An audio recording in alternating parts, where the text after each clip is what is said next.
आप किसी चौक चौराहे पे चले जाइए, लोग आपको ये कहते हुए मिल जाएंगे इस बार तेजस्वी तय है। लेकिन एक लक्षण ऐसा दिख रहा है कि अवसान उनकी राजनीति का अवसान तय है। 19 लाख रोजगार के सृजन के अवसरों की संभावना तलाशेंगे तो गोल गोल जलेबी। मेरा मानना है कि सचिवालय में चुनाव के मौके में जब आग लगती है, कई उदाहरण है, तो उसमें एक अंदेशा दिखने लगता है सत्ता प्रतिष्ठान को, क्या मैं जाने वाला हूँ, क्या हम जाने वाले हैं। नमस्कार, मेरा नाम आलोक है। आप लाइव स्ट्रीम देख रहे हैं। इस वक्त आरजेडी के सांसद मनोज झा हमारे साथ हैं। बिहार में चुनाव हो रहे हैं। इतने दावे के साथ आप कैसे कह सकते हैं कि 10 नवंबर को तेजस्वी यादव मुख्यमंत्री बनेंगे ही बनेंगे? देखिए, ये इस दावे के पीछे सिर्फ मेरी जुबान नहीं है, ये बिहार के लोगों की जुबान है। और बिहार के लोगों की जुबान जब बोलना शुरू कर देती है ना, तो वो अपने आप में एक लहर पैदा कर देती है। मैं अपनी बात नहीं कह रहा, आप किसी चौक चौराहे पे चले जाइए, लोग आपको ये कहते हुए मिल जाएंगे इस बार तेजस्वी तय है। नहीं, कुल मिलाकर आप जिस तरीके से कह रहे हैं, ठीक है, रैलियों में आपकी भीड़ आ रही है, ये मानने वाली बात है। रैलियों में भीड़ तो 2019 में भी आई थी, लेकिन उस वक्त कमाल नहीं हो पाया। देखिए, इस भीड़ के चरित्र को समझिए थोड़ा।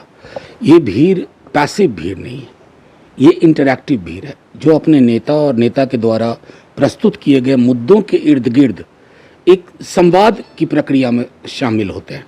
तो एक पैसिव भीड़ और एक एक्टिव इंगेज भीड़ में बहुत बड़ा फर्क है। आपको लग तो रहा होगा ना, क्योंकि सत्ता पक्ष जो है वो भी तैयारी कर रहा है, क्या उनमें बौखलाहट दिख रही है क्या? देखिए, मेरा मानना है कि बौखलाहट जैसे शब्दों का तो मैं प्रयोग नहीं करूंगा, लेकिन एक लक्षण ऐसा दिख रहा है कि अवसान उनकी राजनीति का अवसान तय है। कैसे दिख रहा है? देखिए, जैसे 10 लाख नौकरी की बात की नेता प्रतिपक्ष ने, बाकायदा आंकड़ों के साथ की उपलब्ध रिक्तियां, अनुमानित रिक्तियों को अगर सिर्फ राष्ट्रीय औसत उसके ऊपर जाने की भी बात ना करें तो तकरीबन 10 लाख से कुछ ज़्यादा ही नौकरियां होती हैं। उसके बाद पहले तो कुछ लोग कहते रहे कहाँ से आएगा पैसा, फिर हमने पैसे का भी हिसाब बता दिया।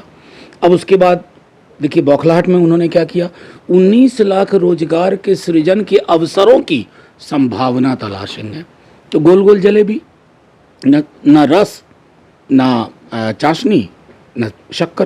ठीक है, तैयारी आप कर रहे हैं तो क्या तैयारी नीतीश कुमार नहीं कर रहा? नहीं, जाहिर है चुनाव में हर कोई तैयारी करता है, लेकिन आवाम जिसकी तैयारी के पक्ष में मुहर लगा देती है ना, चुनाव की प्रक्रिया में ही जीत उसी की होती है। आप जो कह रहे हैं कि 10 नवंबर को एक दिमाग में चेहरा बदलने वाला है, क्या सबूत है आपके पास, क्या दिख रहा है? देखिए, मेरा मानना है कि बहुत सारी चीज़ें दिख रही हैं, बौखलाहट, हताशा, नेताओं की जुबान फिसल रही है।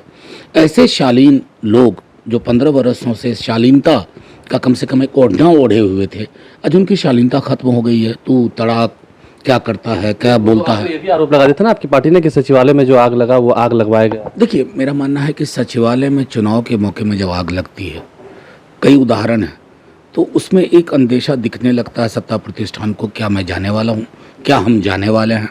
संभवतः मैं समझता हूँ कि ये तैयारी निकलने की एक अन्य मार्ग से मुख्यमंत्री जी की होगी, और जो लोग सचिवालय में उनके संबद्ध अधिकारी हैं, संभवतः ये तो अनुसंधान का विषय है कि कौन सी फाइलें जली। की तैयारी हो रही है तो क्या पैकिंग शुरू हो गई? मेरा मानना है कि पैकिंग को निहितार्थ में ना जाए, प्रतीक के रूप में देखें तो शुरू तो हो ही गई। देखिए, कुल मिलाकर मनोज झा साफ साफ ये कह रहे हैं कि आरजेडी के जो नेता हैं वो तैयार है, मुद्दों पर बात हो रही है, रोजगार पर बात हो रही है, युवाओं को लेकर के बात हो रही है, बेरोजगारी को लेकर के बात हो रही है।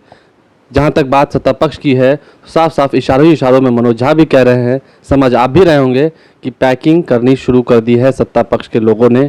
क्या 10 नवंबर को सही में जो दावे आरजेडी की ओर से किए गए हैं उसमें दम दिखेगा? आप लाइव स्ट्रीम देखते हैं, हमारे चैनल को सब्सक्राइब कर लें, साथ साथ फेसबुक पेज भी लाइक करें। धन्यवाद।